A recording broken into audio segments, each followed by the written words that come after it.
Hi guys, welcome back to our YouTube channel Lavanya classes. ಇವಾಗ ಈ ವಿಡಿಯೋನಲ್ಲಿ ಯಾವುದೇ ರೀತಿ ಕ್ಲಾಸಸ್ನ ಸ್ಟಾರ್ಟ್ ಮಾಡ್ತಾ ಇಲ್ಲ. ಜಸ್ಟ್ ಯಾವ ಸಿಲೆಬಸ್ ಇದೆ 4th ಸೆಮ್ ಅವ್ರಿಗೆ ಅನ್ನೋದನ್ನು ಮಾತ್ರ ಡಿಸ್ಕಸ್ ಮಾಡೋಣ. ನೀವಿನ್ನ ನಮ್ಮ ಚಾನಲ್ಗೆ ಸಬ್ಸ್ಕ್ರೈಬ್ ಆಗಿಲ್ಲ ಅಂದರೆ ಸಬ್ಸ್ಕ್ರೈಬ್ ಆಗಿ, ವಿಡಿಯೋ ಇಷ್ಟ ಆದರೆ ಲೈಕ್ ಮಾಡಿ.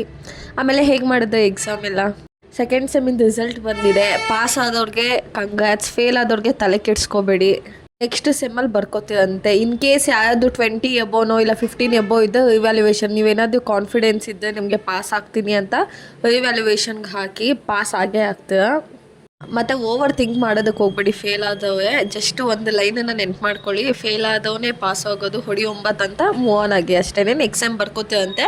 ಆಮೇಲೆ ಯಾವುದೋ ಸಬ್ಜೆಕ್ಟ್ ಫೇಲ್ ಆಗಿದೆ ಅಂತ ಹೇಳ್ಬಿಟ್ಟು ಈ ಸೆಮ್ಮಿನ ಬಗ್ಗೆ ಕಾನ್ಸಂಟ್ರೇಟ್ ಮಾಡೋದು ಕಮ್ಮಿ ಮಾಡಿಬಿಟ್ಟಿರ. ಸೊ ಇವಾಗ ಸಬ್ಜೆಕ್ಟ್ ವೈಸು ನೋಡ್ಕೊಂಡು ಹೋಗೋಣ ನಾವು ಯಾವ್ದು ಇರುತ್ತೆ ಅಂತ.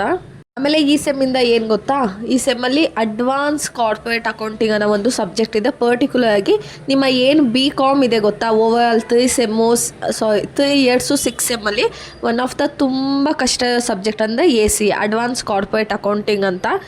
ರ್ಯಾಂಕ್ ಸ್ಟೂಡೆಂಟ್ ಕೂಡ ಜಸ್ಟ್ ಪಾಸ್ ಆಗೋವಂಥ ಸಬ್ಜೆಕ್ಟ್ ಅದು. ಆಲ್ಮೋಸ್ಟ್ ಎಲ್ಲ ಪಾಸ್ ಆಗೋದೇ ದೊಡ್ಡದು. ನಾನು ಆ ಸಬ್ಜೆಕ್ಟನ್ನು ಟ್ಯೂಷನ್ ತೊಗೋಬೇಕು, ಆನ್ಲೈನ್ ಕ್ಲಾಸಸ್ ತೊಗೋಬೇಕು ಅಂತ ಇದ್ದೀನಿ. ವೀಡಿಯೋಸು ಅಪ್ಲೋಡ್ ಮಾಡ್ತೀನಿ. ಇನ್ ಕೇಸ್ ನಿಮಗೆ ಪರ್ಸ್ನಲಾಗಿ ಕ್ಲಾಸಸ್ ಬೇಕು ಅಂದರೆ ಇನ್ಸ್ಟಾಗ್ರಾಮಲ್ಲಿ DM ಮಾಡಿ. ಇನ್ಸ್ಟಾ ID ನಾನು ಡಿಸ್ಕ್ರಿಪ್ಷನಲ್ಲಿ ಹಾಕಿರ್ತೀನಿ, ನಿಮ್ಮ ಇಷ್ಟ. ವೀಡಿಯೋಸ್ ನೋಡೋ ಹಾಗಿದೆ ವೀಡಿಯೋಸ್ ನೋಡಿ.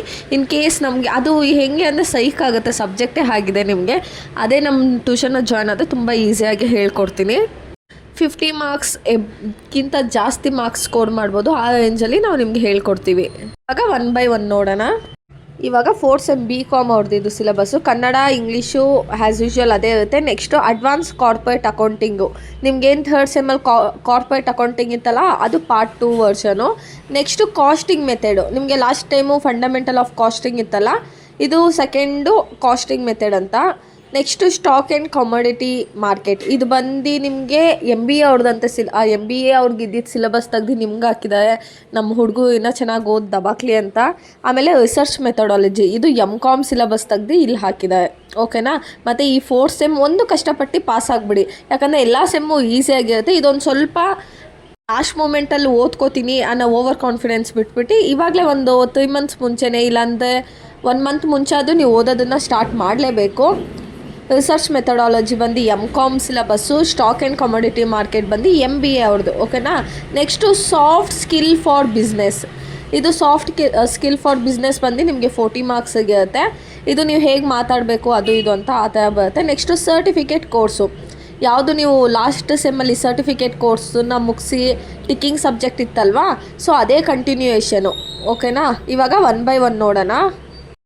ಇವಾಗ first subject advance corporate accounting. So ಇದರಲ್ಲಿ 5 ಮಾಡ್ಯೂಲ್ಸ್ ಇರುತ್ತೆ. ಮಾಡ್ಯೂಲ್ 1 ಬಂದು amalgamation of company, internal ರಿಕನ್ಸಲೇಷನ್, redemption of debentures, liquidation of company, holding company accounts. ಅಂದರೆ ಇದೊಂದು ಸಬ್ಜೆಕ್ಟ್ ಹೆಂಗಾದರೂ ಮಾಡ್ಕೊಂಡು ಪಾಸ್ ಆಗಿಬಿಡಿ. ಓಕೆನಾ. ತುಂಬ ಕಷ್ಟ ಇರುತ್ತೆ, ಜಾಸ್ತಿ ವರ್ಕೌಟ್ ಮಾಡಬೇಕಾಗುತ್ತೆ ನೀವು. ಓಕೆನಾ. ಇದೊಂದು ಸಬ್ಜೆಕ್ಟು 5 ಚಾಪ್ಟರ್ಸು. 4 ಚಾಪ್ಟರ್ಸ್ಗಾದರೂ ನೀವು ಪ್ರಿಪೇರ್ ಆಗಲೇಬೇಕು. ಓಕೆನಾ. ಇವಾಗ next costing method. Fundamental of costing ಇತ್ತಲ್ಲ, ಅದು continuation costing method. Job and branch costing, contract costing, process costing, joint and by product costing, operating costing. So 5 modules ಇರುತ್ತೆ. 3 ನೋಡಿಕೊಂಡು ಸಾಕು ನೀವು.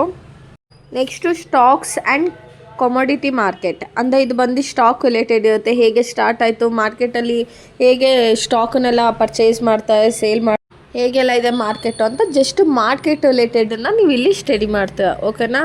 MBA syllabus. Next research methodology. Fundamentals of research, review of literature, research design, data collection and hypothesis testing, data analysis and report writing. ಓಕೆನಾ. ಇಷ್ಟು concept ಬರುತ್ತೆ. ರಿಸರ್ಚನ್ನ ಹೇಗೆ ಮಾಡ್ತಾರೆ, ಏನಾದರೂ ಒಂದು ಕಂಡು ಹಿಡಿಬೇಕು ಅಂದರೆ ನೀವು ಹೇಗೆಲ್ಲನೂ ನೀವು ಪ್ರೋಸೆಸ್ನ ಫಾಲೋ ಮಾಡಬೇಕು, ಒಂದು ಸಿಸ್ಟಮೆಟಿಕ್ ಪ್ರೋಸೆಸ್ನೇ ಫಾಲೋ ಮಾಡಬೇಕು ಅನ್ನೋದನ್ನ. ಏನು ಗೊತ್ತಾ, ಇದು ಹೆಂಗಿರುತ್ತೆ ಅಂದರೆ ಫಸ್ಟ್ ಚಾಪ್ಟರ್ ಅರ್ಥ ಆದರೆ ಸೆಕೆಂಡ್ ಚಾಪ್ಟರ್ ಅರ್ಥ ಆಗುತ್ತೆ, ಸೆಕೆಂಡ್ ಅರ್ಥ ಆದರೆ ಥರ್ಡ್ ಅರ್ಥ ಆಗುತ್ತೆ, ಥರ್ಡ್ ಅರ್ಥ ಆದರೆ 4th ಅರ್ಥ ಆಗುತ್ತೆ. ಈ ಥರ ನೀವು ಲಾಸ್ಟಿಂದ ಫಸ್ಟಿಗೆ ಹೋಗೋಕ್ಕಾಗಲ್ಲ. 1 by 1 ಒಂದು ತಿಳ್ಕೊಂಡೆ ಇನ್ನೊಂದಕ್ಕೆ ಬರಬೇಕು. ಸೊ ಆ ಥರ ಈ ಚಾಪ್ಟರು. ನೆಕ್ಸ್ಟು ಇದು 40 ಮಾರ್ಕ್ಸ್ ಇರುತ್ತೆ. ಸಾಫ್ಟ್ ಸ್ಕಿಲ್ಸ್ ಫಾರ್ ಬಿಸ್ನೆಸ್ ಅಂತ. ಇದು ಏನಂದರೆ ನೀವು ಹೇಗೆ ಮಾತಾಡೋದು, ಈಗ foundation of business communication, professional writing, career skills, public speak and negotiation. So ಈ ಥರ ಬರುತ್ತೆ. ಅಂದರೆ ನೀವು ಹೇಗೆ ಬಿಸ್ನೆಸ್ ಒಬ್ಬರ ಜೊತೆ ಹೇಗೆ ಮಾತಾಡಬೇಕು, ನೀವು ಹೇಗೆ ಬಿಹೇವ್ ಮಾಡಬೇಕು, ಇಮೇಲ್ನ ಹೆಂಗೆ ಕಳಿಸ್ಬೇಕು, ಸ್ಟೇಜ್ ಫಿಯರ್ ಇಲ್ಲದೆ ಹೇಗೆ ಮಾತಾಡಬೇಕು. ಸೊ ಅದೆಲ್ಲ ಇದರಲ್ಲಿ ಕಲಿತೆ 40 ಮಾರ್ಕ್ಸ್ ಅಷ್ಟೇ, ಈಸಿ ಇರುತ್ತೆ.